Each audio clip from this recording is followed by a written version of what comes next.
बच्चों रीनीट में बस 2-4 दिन बचे हैं। इस समय अगर आप सारी बुक्स पढ़ना चाहेंगे यानी कि गधा मजदूरी करना चाहेंगे तो रिजल्ट आपके हाथ नहीं लगेगा।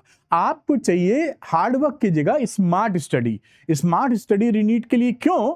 फिजिक्स में कुछ ऐसे टॉपिक्स हैं, करीबन 25-26 टॉपिक्स जो काफी ज्यादा रिपीट किए जाते हैं, पूछे जाते हैं। तो अगर इन टॉपिक्स को आप अभी तक नहीं पढ़े हैं तो रिवाइज कर लीजिए, पढ़ लीजिए, और अगर पढ़ चुके हैं तो स्पेशली इस पे फोकस करके ऐसा रिवीजन कीजिए कि कोई भी क्वेश्चन इसके ऊपर आ जाए आप उसको करके ही दम लें, जिससे आप सिलेक्शन पक्का हो सके। ध्यान रखिएगा, इस बार का जो रीनीट का पेपर है वो पेपर थोड़ा सा उसका लेवल बेहतर या टफ की तरफ हो सकता है, तो घबराना बिल्कुल नहीं है, क्योंकि अगर पेपर टफ भी आया तो सभी बच्चों के लिए टफ आएगा।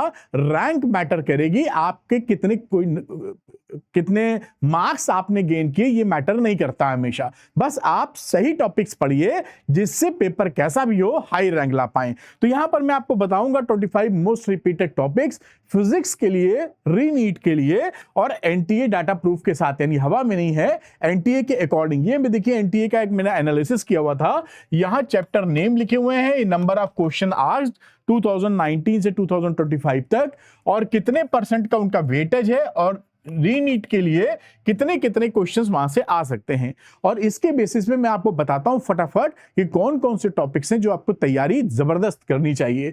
तो 6 टॉपिक्स जो हैं आप देखेंगे 36 मार्क्स आप गेन कर सकते हैं फिजिक्स में, केवल 6 टॉपिक्स को अच्छे से तैयार करके। कौन से 6 टॉपिक है उनकी बात कर लेते हैं हम लोग। तो यहां पर मैं थोड़ा सा कलर बदल लेता हूं। तो करंट इलेक्ट्रिसिटी जो चैप्टर सबसे ज्यादा पूछा जाता है आपके यहां, वो करंट इलेक्ट्रिसिटी है। 3 क्वेश्चन से 4 क्वेश्चन तक आ जाते हैं आपके पेपर में। और जो मोस्ट इंपॉर्टेंट टॉपिक्स हैं वो कॉम्बिनेशन ऑफ रेजिस्टर्स और किरचॉफ लॉ, किरचॉफ रूल या किरचॉफ लॉ पे जो क्वेश्चंस आते हैं वो बड़े क्वेश्चन नहीं, छोटे क्वेश्चंस आते हैं। लॉ तो उनके 2 ही हैं, किरचॉफ को फर्स्ट रूल और सेकंड रूल, उसके एप्लीकेशन को थोड़ा सीख लिया जाए तो काम जरूर बन जाएगा। उसके बाद रे ऑप्टिक्स, ये चैप्टर बहुत ज्यादा अगेन करंट इलेक्ट्रिसिटी के बाद सबसे ज्यादा इंपॉर्टेंट है, क्लास 12th का 9th नंबर का चैप्टर। 3 क्वेश्चन यहां से आते बनेंगे, और सबसे ज्यादा जो टॉपिक इसमें पूछा जाता है वो रिफ्रैक्शन एट स्फेरिकल सरफेसेस, यानी लेंस मेकर्स फॉर्मूला भी ले लीजिए, और स्फेरिकल सरफेसेस से जो भाई इस तरह के क्वेश्चन आपने पढ़े होंगे ना, कि इस तरह से मान लीजिए ग्लास है, यहां पर कोई ऑब्जेक्ट रखा है, ये डिस्टेंस वगैरह दिए, तो इसकी इमेज कहां बनेगी ये फाइंड कर लीजिए आप, ये रह जाएगी वगैरह वगैरह। तो इस तरह के क्वेश्चंस, या लेंस को पानी में डुबो दिया है तो नई फोकल लेंथ कितनी हो जाएगी, ऐसे ऐसे करके पूछे जाते हैं। प्रिज्म और टीआईआर, प्रिज्म के बारे में आपने पढ़ा होगा, और ये है टोटल इंटरनल रिफ्लेक्शन। प्रिज्म और टीआईआर के कॉम्बिनेशन के ऊपर भी सवाल आपके आते हैं, है ना। कभी कभी आपने देखा होगा कि इस तरह का प्रिज्म है, रे पड़ी और यहाँ पे टीआईआर हो जाए तो इधर घूम जाती है, इसके ऊपर क्वेश्चन वो पूछ लेते हैं। सरल क्वेश्चंस होते हैं, कोई दिक्कत की बात नहीं है, बस थोड़ा पढ़े रहना चाहिए। सेमीकंडक्टर मशहूरी है, लॉजिक गेट का एक क्वेश्चन तो आप फिक्स ही लेके चल सकते हैं, कहीं नहीं जाने वाला। लॉजिक गेट्स अगर नहीं पढ़ा है तो मैंने 55 मिनट्स का वीडियो बनाया है अरविंद नीट चैनल के ऊपर ही, आप तुरंत उससे पढ़ाई कर सकते हैं, तैयारी अपनी पूरी कर सकते हैं, पूरा कंप्लीट कर लेंगे। और डायोड्स में भी काफी क्वेश्चन आएंगे, जो जंक्शन डायोड जिसे पीएन जंक्शन बोलते हैं, जंक्शन डायोड बोलते हैं, रिवर्स बाइसिंग, फॉरवर्ड बाइसिंग वगैरह वगैरह। अब ये पोटेंशियल एंड कैपेसिटेंस की बात करें, 3 क्वेश्चन यहां से आते हुए दिखेंगे। Energy stored in capacitor, half CV square वाला जो फॉर्मूला है, 2 उसके भाई बहन, और मान लीजिए थोड़ा जब सर्किट में कैसा होता है तो निकालने के लिए आता है। Potential due to system of charges, अगर कई चार्जेस हैं तो जैसे कि एग्जाम्पल के तौर पे आपको थोड़ा फील आ जाए कि अगर मैं आपसे बोलूं कि एक स्क्वायर है, यहां पर -Q है, यहां +Q है, यहां पे -Q और यहां +Q है, और इसके सेंटर पर O पॉइंट पर अगर आपसे पोटेंशियल पूछ लें तो क्या आप बता सकते हैं कितना होगा? आप कमेंट कीजिएगा। बहुत ही सरल सवाल है कि पोटेंशियल इस स्क्वायर के सेंटर पर कितना मिलेगा। इस तरह का चार्ज कॉन्फ़िगरेशन है। ये एग्जांपल हो गया potential due to system of charge का ही। सिस्टम ऑफ चार्ज मतलब एक से ज्यादा चार्ज है, किसी पॉइंट पर पोटेंशियल निकलने की बात कही जा रही है।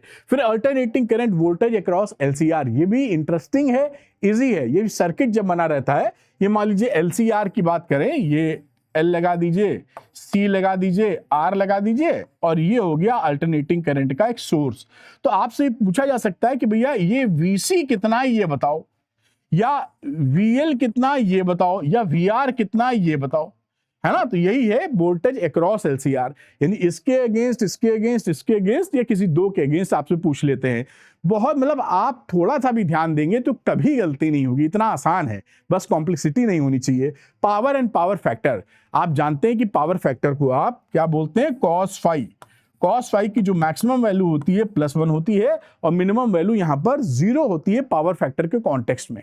और पावर का एवरेज पावर का फॉर्मूला क्या है वो भी आपको क्लैरिटी से तैयार होना चाहिए। तो यहां पर आपने देखा मोटे तौर पर 10 टॉपिक मैंने आपको बताए और आप 60 नंबर स्कोर करेंगे। ये टॉपिक आप जोड़ेंगे तो ये कितने टॉपिक आएंगे, 10 टॉपिक से ही आपके 60 मार्क्स आ जाते हैं। कहां तकलीफ है आपको, कहीं तकलीफ नहीं है। अच्छे से रिवाइज कीजिए और मिस किया तो पढ़ लीजिए। चैप्टर्स जो इन्वॉल्व थे, current, electricity, ray, optics, semiconductors, potential and capacitance and alternating current, इन 5 चैप्टरों से 10 टॉपिक तैयार कीजिए। ऐसे टॉपिक तैयार कीजिए कैसे भी क्वेश्चन आ जाए गलत ना हो। 60 नंबर तो यही मिल गया आपको। आगे बढ़ते हैं। अब 8 मार्क्स वाले इंपॉर्टेंट चैप्टर, जिन चैप्टर से 2 क्वेश्चन या 8 नंबर तक पूछा जाता है। तो moving charges and magnetism 2 question आता हुआ दिखेगा। एम्पियर सर्कुलर लॉ इजी है। Torque and current carrying loop या डाइपोल, तो उसमें कितना टॉर्क लगता है ये भी फॉर्मूला आप पढ़े होंगे। ग्रेविटेशन जो क्लास 11th का है, इसमें escape velocity and gravitational potential energy, इस पे सवाल आएगा। इसको भी अच्छे से तैयार कीजिए। यूनिट्स एंड मेजरमेंट, इससे सवाल आता ही आता है और पूरा चैप्टर भी पढ़ेंगे आप, पढ़ाई होगा ऐसी उम्मीद है। तो 1 घंटे से कम समय में सुपर स्ट्रॉन्ग दोबारा कर सकते हैं। चाहे वो डायमेंशनल एनालिसिस की बात हो, चाहे एरर एनालिसिस की बात हो, वर्नियर कैलिपर हो या स्क्रू गॉज हो, आराम से लीस्ट काउंट को इंक्लूड करते हुए बड़े आराम से आप कर लेंगे। और इससे 2 क्वेश्चन इस बार भी आएंगे। तो जब पता है इस चैप्टर से 2 क्वेश्चन आएंगे और सरल चैप्टर है तो छोड़ने का कोई प्रश्न होना नहीं चाहिए आपके सामने। अब ये देखिए 16 टॉपिक्स आपने किए हैं और 84 मार्क्स तक पहुंच गए। देखिए अभी 100 और 120 कैसे क्रॉस होता है। अब अच्छा, थोड़ी सी जानकारी कि अगर कहीं अटक रहे हैं, लास्ट मिनट हेल्प चाहिए, तो फिजिक्स संपूर्ण है। इसके अंदर 10 साल के PYQs, एनसीईआरटी के सारे क्वेश्चंस, एग्जाम्पल के सॉल्यूशंस और एनसीईआरटी एग्जाम्पलर के MCQs मैंने सॉल्व करके आपको दिए हैं। और ये तो सुपर हिट है क्योंकि ये नोट्स हैं रिवीजन के, इसमें रिवीजन नोट्स है प्लस फार्मूला शीट है, फिजिक्स के लिए सुपर इंपॉर्टेंट। तो ये आप फाइनल रिवीजन नोट्स ले सकते हैं अगर आपको हेल्प चाहिए, और दोनों ही लेना है क्योंकि सिलेक्शन तो भाई कॉन्सेप्ट क्लैरिटी और रिवीजन दोनों से होगा। तो ये बेस्ट कॉम्बो है जिसमें संपूर्ण और नोट्स दोनों है। इनमें से कोई भी कोर्स अगर आपकी मदद कर सकता है, आपको लगता है, तो तुरंत ले लिए। और लेने के लिए अरविंद नीट ऐप को डाउनलोड कीजिए, उसके स्टोर सेक्शन में जाइए और यहां पर कोर्सेज दिखेंगे, उसको लेकर आगे बढ़ जाइए। सिलेक्शन ले ही लीजिए इस बार। अब इलेक्ट्रोमैग्नेटिक वेव्स की बात करें तो प्रॉपर्टीज ऑफ इलेक्ट्रोमैग्नेटिक वेव्स, और इसमें छोटे छोटे कुछ फॉर्मूले हैं। जैसे आप एक तो डिस्प्लेसमेंट करंट होगा ही, ये डिस्प्लेसमेंट करंट पे न्यूमेरिकल आ जाता है, और छोटे छोटे फॉर्मूले भी यहां आपको देखने को मिलते हैं। C = E/B वाला, और ऐसे ही 2-3 बच्चे फॉर्मूले हैं, उसको पकड़ लीजिए और अपना काम बना लीजिए बेटा। बहुत सरल, बाकी तो रटना है इसके अंदर प्रॉपर्टीज वगैरह में।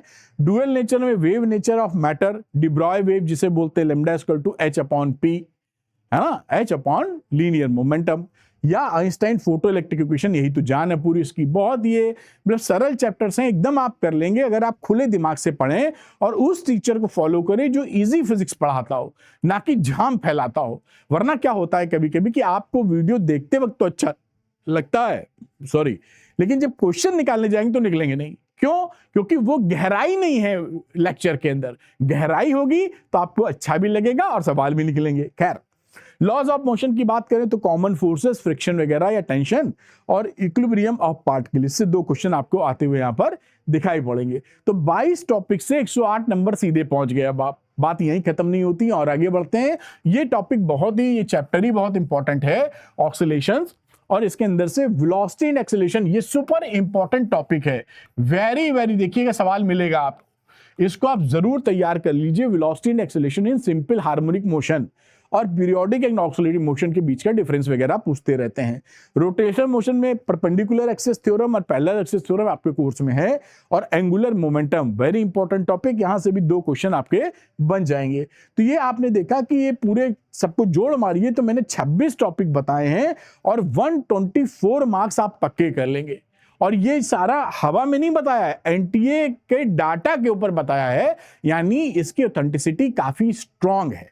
जाते जाते एक बार रिमाइंडर कि कोई भी कोर्स अगर आपकी मदद कर सकता है, आपको लगता है, तो बिल्कुल चूकिए नहीं, क्योंकि कैरियर का एक साल डिपेंड करता है। अगले बार सीबीटी होगा, कंप्यूटर बेस्ड टेस्ट, बेहतर है इसी में आप अपनी नैया पार कर लें, गवर्नमेंट कॉलेज की सीट ले लें। Thank you very much, all the best.